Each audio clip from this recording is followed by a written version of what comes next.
Hello everyone and welcome back to another video. Today I'm going to be reviewing my top 5 Fnaf games of all time. And by any means all the games are amazing, but I just think that these 5 just stood out of the rest and were actually pretty good. So if you don't see a specific game, that doesn't mean it's bad. It's just not as good as the ones on the list. And at number 5 we have Five Nights at Freddy's 1, the one that started it all.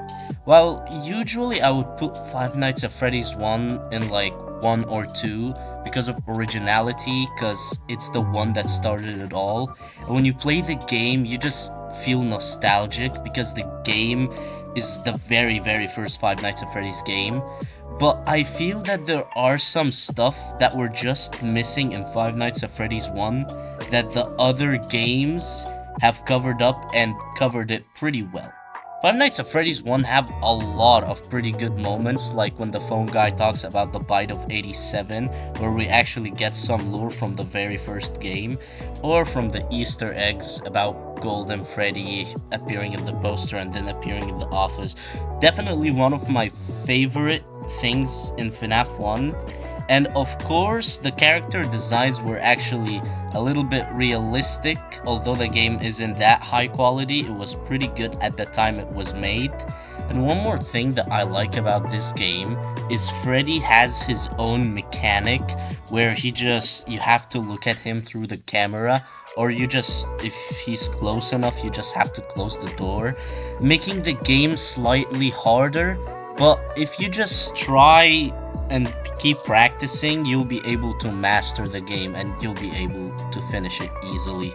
The one thing that I feel was missing in the game is that there wasn't a lot of animatronics, so you didn't have to worry a lot, although the game is actually very hard, and it didn't introduce a lot to the lore of the game, although it did mention the bite of 87 from the phone guy. And also one more thing that I liked about the game is that the phone guy talking to you and he actually gets jump scared from Golden Freddy. I feel that that was probably one of the scariest moments in Five Nights at Freddy's 1. And I do feel that number 5 for FNAF 1 is pretty reasonable, although I would usually put it in number 1 or number 2. And at number 4 we have Five Nights at Freddy's 3. I feel that this game gets attacked a lot by some like Five Nights at Freddy's fans, but I feel that the game was actually pretty good. I feel that it was almost a perfect game. It actually had some good designs for the Phantom animatronics, and it probably introduced the best character in the entire franchise, which is Springtrap, of course. We all love Springtrap. I mean, who doesn't? He is probably the best. And I feel that the game, as like a new mechanic for the audio and stuff, was actually pretty good. And having another like tablet for the ventilation and audio and camera system wasn't a bad idea. It was pretty okay for me. There was a lot of lore introduced into this game, whether it's from the mini games or whether it's from the secret Easter eggs or from the bad ending and the good ending. This game have introduced a lot to Five Nights at Freddy's. I feel that it was almost a perfect game. But the reason why it's not a perfect game is because that the game has only one thing that you have to do, and it's just play the audio to make Springtrap go away. Having one and only one animatronic that can attack you is just too easy or too doable for the game, and I feel it's not as challenging as any other game. In fact, I think it might be the easiest game. For the Phantom animatronics, well, they were pretty easy to avoid. You just need to either like close the camera or just open the camera to avoid them. They weren't really that much of a like annoyance. Maybe Phantom Foxy was annoying, but one thing I feel that the FNAF fans were attacking the most is Springtrap's jump scare. They just say that it's just probably the worst jump scare, but I don't think so. I feel that there was some lore into the jump scare that made it look like that. Well, it's a theory that Springtrap jump scares you like this because he knows you're Michael Afton and he actually doesn't want to hurt you, but that's just a theory. And overall, Five Nights at Freddy's 3 deserves the number 4 spot.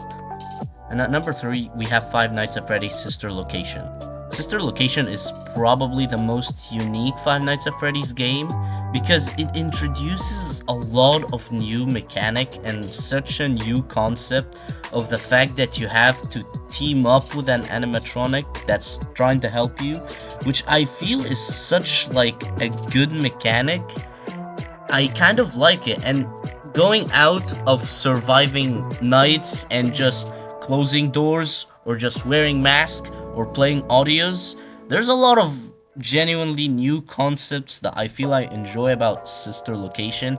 And of course, as always, there's a lot of lore introduced into the game. I feel this game is like incredibly underrated, and I also like the fact that nearly every single night something new happens that's probably unexpected. It's just so good. Also, this is probably the very first Five Nights at Freddy's game where there's actually voice acting for the animatronics. I kind of actually like this concept, and also the fact that you can electrocute the animatronics and finally have some sweet revenge is actually one of my favorites as well. And the models and jump scares are just made so well. I feel this game was actually like very good in doing that. And the reason why this isn't number 1 or number 2 is because the game was just too easy, except for the Ennard part, which wasn't easy at all. But anything other than that, I feel that the next 2 games are just better and basically deliver more to the franchise more than Sister Location. And at number 2, we have Five Nights at Freddy's 4. Five Nights at Freddy's 4 is the best Five Nights at Freddy's game in terms of horror, because this game is actually scary. Because in this game, the designs of the animatronics are just so disturbing that it makes it so good. I also like the fact that in night 5 during like 4 AM, the animatronics just disappear and it's just Nightmare Fredbear that's chasing you. And in night 6, it's Nightmare. I like that idea, and to be honest, I see it like overlooked a lot by people. It's probably one of my favorite parts of Five Nights at Freddy's 4, and it also introduces a lot to the story.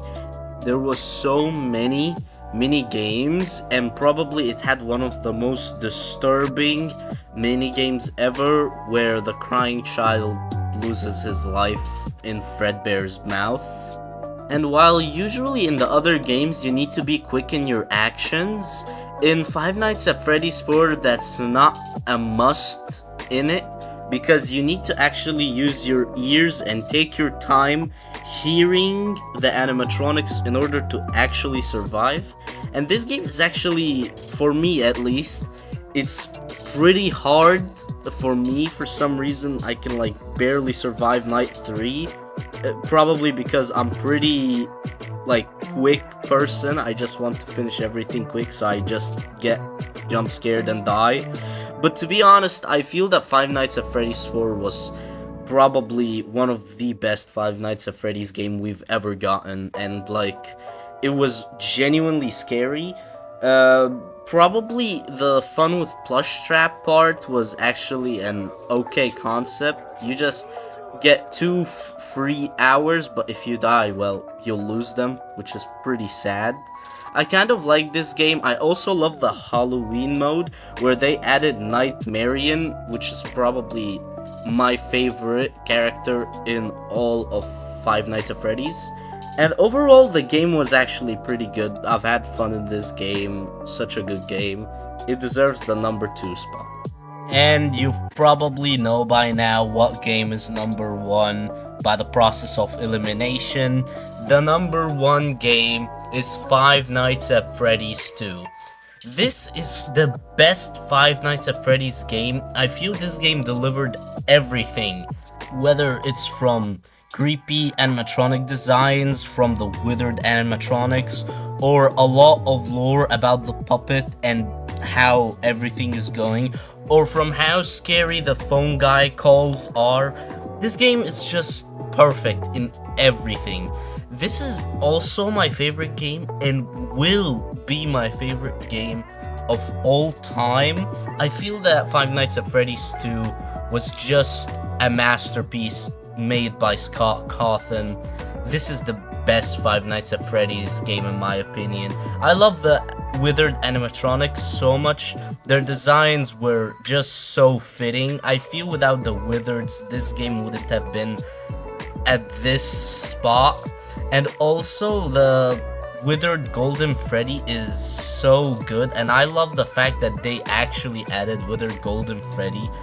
It's one of probably my favorite concepts of the Five Nights at Freddy's 2 game. And they also added the bite of 87, which to this day we are unsure of who actually did it. We only have a few theories that Mangle was the one did it, but we aren't 100% sure. So that's why I feel that this game was so good. I feel this game genuinely deserves the number one spot, and I feel a lot of Five Nights at Freddy's fans will agree with me here. Five Nights at Freddy's 2 is genuinely the best Five Nights at Freddy's game. And if there's any new person to play Five Nights at Freddy's, I would absolutely recommend Five Nights at Freddy's 2 for them. And that's it. That's the list, guys. Remember, all of the Five Nights at Freddy's games are 10 out of 10. It's just I wanted to express how I just like these 5 games. Normally I wouldn't make them at a ranking system. I'd just say my favorite 5, but I felt it would be like more logical and challenging to make a ranking system between these 5. And I feel that it's pretty balanced and pretty good. I think it might not be the best list out there, but if you do agree, let me know down below in the comments. Remember, this is just my list. I'm not saying any game is bad by anyhow or mean. And thank you so much for watching, and I will see you in the next video.